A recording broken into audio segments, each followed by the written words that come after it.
अल्लाहुम्मा सल्ली अला मुहम्मद व आले मोहम्मद। तमाम हमद इस अल्लाह की जिसने मोहम्मद व आले मोहम्मद को दीन की बुनियाद और यकीन के सुतून बनाया। आगे बढ़ जाने वालों को इनकी तरफ पलट कर आना है और पीछे रह जाने वालों को इनसे मिलना है। जनाब अबू सईद खिदरी का कहना है कि हम रिसालत पना हज़रत मोहम्मद मुस्तफ़ा सल्लल्लाहु अलैहि वसल्लम के साथ बैठे थे। एक आदमी सामने से आया और अर्ज़ की,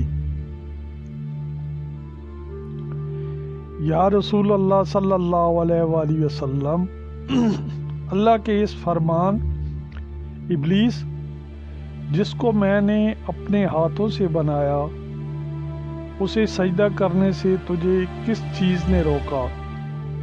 क्या तूने तकब्बर से काम लिया या तू कोई आलीन में से है? के बारे में मुझे बतलाइए। ये आलीन कौन है कि जिनका मुकाम फरिश्तों से भी बुलंद बाला है? रसूल अकरम सल्लल्लाहु अलैहि वसल्लम ने फरमाया, जनाब आदम अलैहिस्सलाम की खिलकत से 10,000 साल पहले मैं, अली, फातिमा, हसन और हुसैन अर्श इलाही के सामने अल्लाह जलाल जलालहू की तस्बीह और तक़दीस करते थे।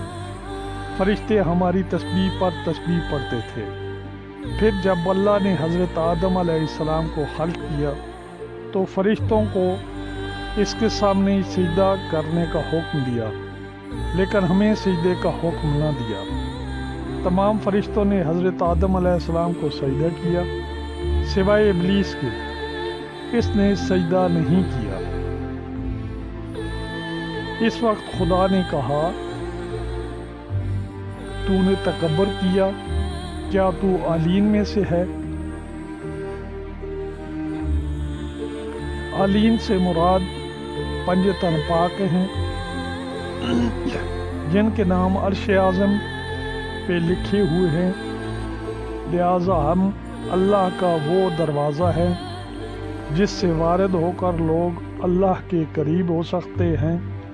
हमारे ज़रिए हिदायत पाने वाले हिदायत हासिल करते हैं। जो हमें दोस्त रखे खुदा इसे दोस्त रखता है और इसे जन्नत में मकाम अता करता है।